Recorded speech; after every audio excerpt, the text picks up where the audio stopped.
Siguro naka-encounter po mo inganing klaseng tao. Taas kayog tanaw sa ilahang kaugalingon. Ikasuko nila kung makita nila nga ni uswag ka. Kanang kadalihok nimo sa imuhang pagpaningkamot, ikaw ray gibantayan. Ikasuko nila kung nakita nila nga naningkamot ka. Kay ilahang paminaw, dili sila gustog masapawan. Likayi ang klaseng taong ingani. Masuko na lang nimo bisan wala kay sala ngadto nila. Dauton ka, imarites ka, gusto kanunay magpabida. Sila ang mga taong dili gusto nga maasinso ka. Inganing klaseng tao, nagrefleksyon na sa ilahang batasan nga insecure. Dili nila madawat nga nay taong muuswag. Ang paglikay sa inganing klaseng tao nga nakapabugat diya nimo, dili bot pasabot nga judgmental ka, kundi kinahanglan nimong protektahan imuhang mental health nga dili ka maka-stress.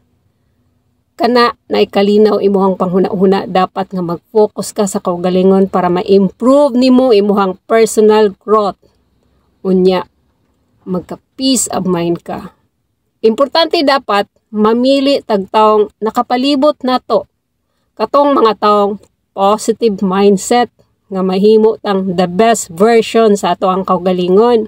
Katong taong ikalipay nila kung unsa ang imuhang mga achievement.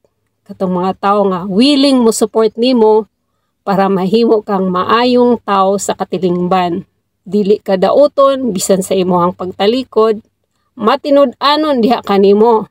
Katong mga taong dili ka birahon sa ubos, kundi sila ang mga taong willing mo support nimo para sa imuhang pag-angat sa kinabuhi. Ang importante sa kinabuhi, kana imuhang pag-uswag sa pagpaningkamot, dili na siya competition sa laing tao, kundi version na sa pag-improve sa imuhang kaugalingon. Ang kinabuhi, dili competition. Kung naaman kay kompetensyang tao, walay laing tao nga kakompetensya nimo, kundi kana rang imuhang kaugalingon kung unsa ka sa niaging panahon ug karon nga sitwasyon.